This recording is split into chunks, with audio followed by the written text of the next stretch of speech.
Good afternoon, ladies and gentlemen. Greetings from Mumbai, India, from Commander Dr Bhushan Dewan.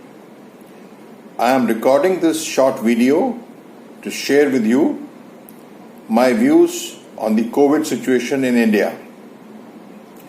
Since January 2020, the whole world, in a big or small way, has been impacted severely by COVID-19 coronavirus. Many deaths are happening. In fact, in developed countries, much more compared to countries like India. And obviously, as a first step to fight this virus, there has been severe lockdown imposed in many countries, including in India. And India has imposed the lockdown from 22nd March till to date. It is ongoing, maybe 6 weeks back onwards.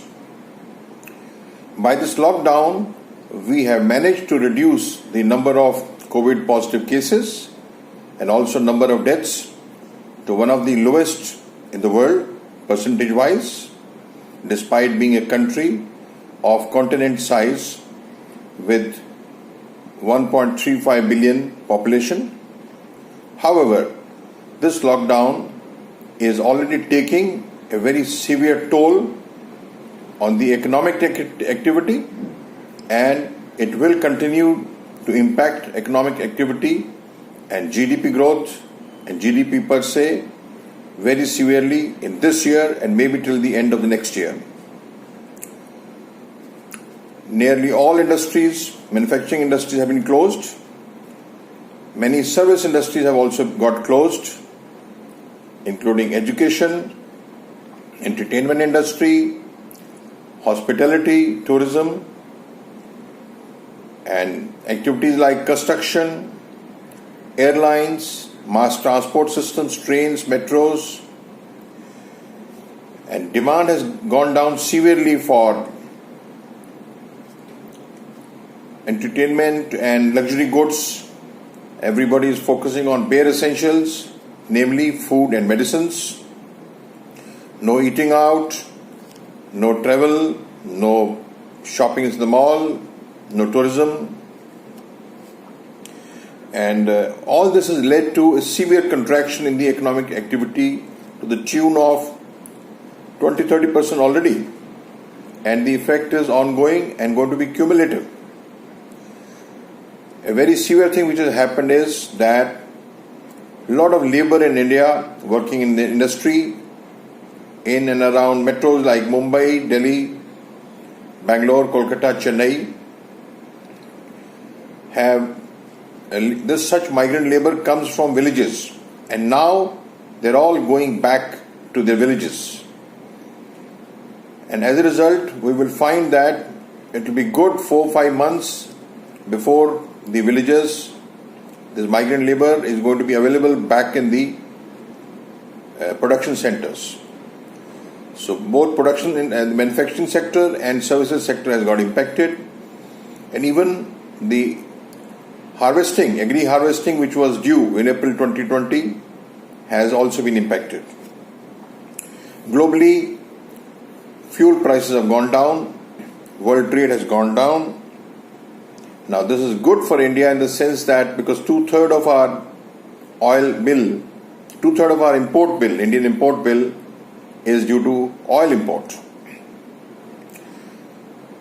But there is no option really. There are no easy options, no easy decisions, because if we keep the lockdown for a long time, our livelihoods can be so impacted that people in the lower strata of the society can have loss of livelihoods and maybe a lot of subsequent loss of lives. Now, however, what are the learnings from this situation? I think in every situation, human being is adaptable, it adapts. We find fortunately that education, even K-12, has moved a lot into e-domain. Teachers are uploading their lessons on videos, and students are able to study these lessons at home. So commuting is avoided. And I think this trend may remain even after coronavirus effect is over. Many IT companies have resorted to using video conferencing for business interactions, for interactions with the customer. So again, physical commuting has been reduced greatly. This again a trend may continue to remain extensively even after coronavirus is gone. The new tendency of WFH, work from home.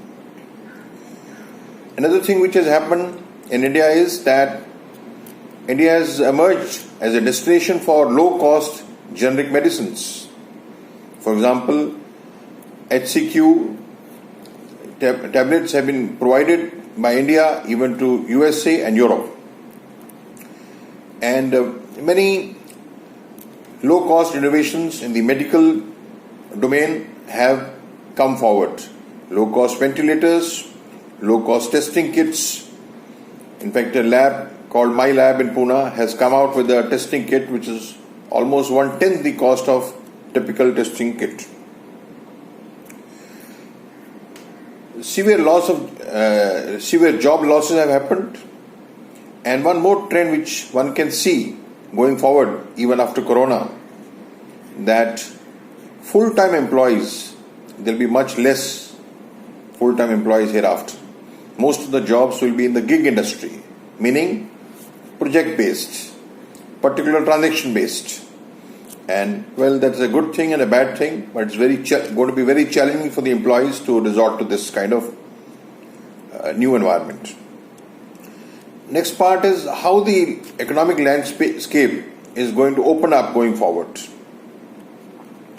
One thing is very clear: socially and economically, world will not be the same after this corona-led severe depression, bigger than the 2008 depression. There will be less global trade. There will be more intense deglobalization, unglobalization, which was already started happening after Trump administration came up with Great America theme. More and more people are going to focus more on being self-sufficient rather than trying to have a lot of goods or material moving from one country to the other. As far as Government of India is concerned, already 1.7 lakh crores has been injected into the industry so that industry remains afloat. More such incentives will be given by the Government of India to ensure that industry survives and restarts. Another important sector in India is MSME sector, that is medium, small and micro enterprises. This sector in India is major, almost 75% of the employees, workers are in this domain. This sector, MSME sector, does not have deep pockets. It cannot survive for more than 2 months, 3 months. And with this kind of poor cash flow and economic engine stuttering already, it's a big issue. How will this MSME sector be revived? I think Government of India has to come out with innovative incentives and equity funding for these MSMEs to be able to restart their operations once the COVID-led lockdown is lifted.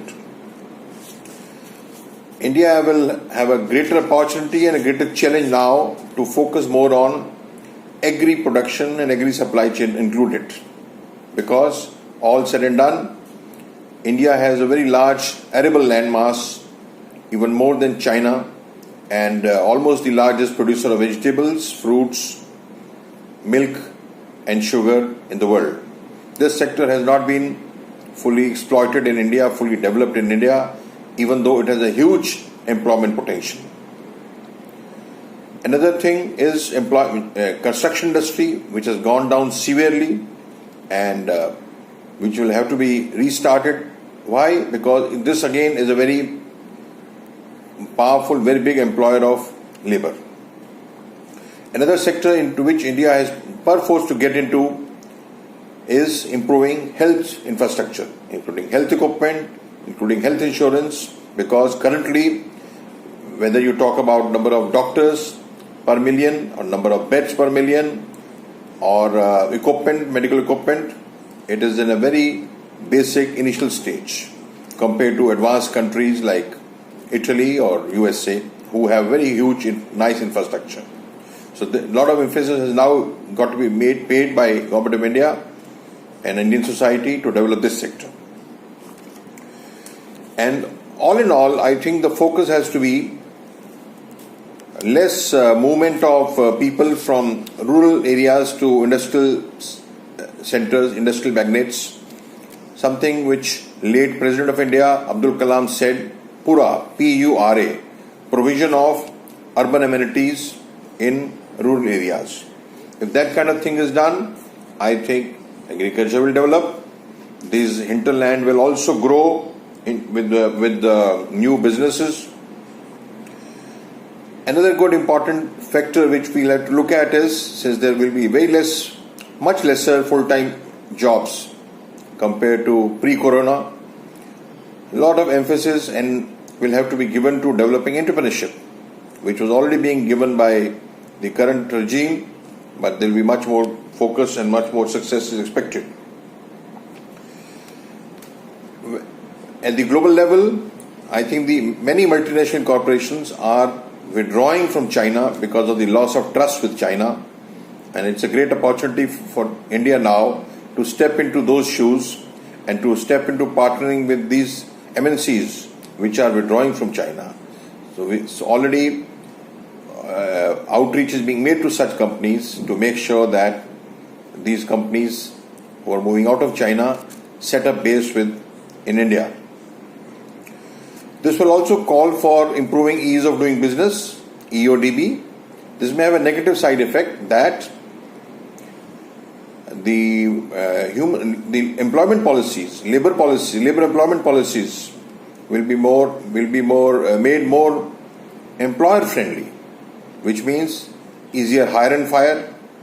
Maybe it may be bad for the labor, but I think without that kind of easy hiring and firing, it may be difficult to make sure that the economic engine is restarted aggressively with the economic leaders and the producers being in control. All in all, there will be contracted GDP, contracted global trade, and I think how the post-corona environment will be for India and the world, it cannot be predicted at all at this stage. But I think the whole thing will start moving forward only by October, November, if at all. Thank you so much.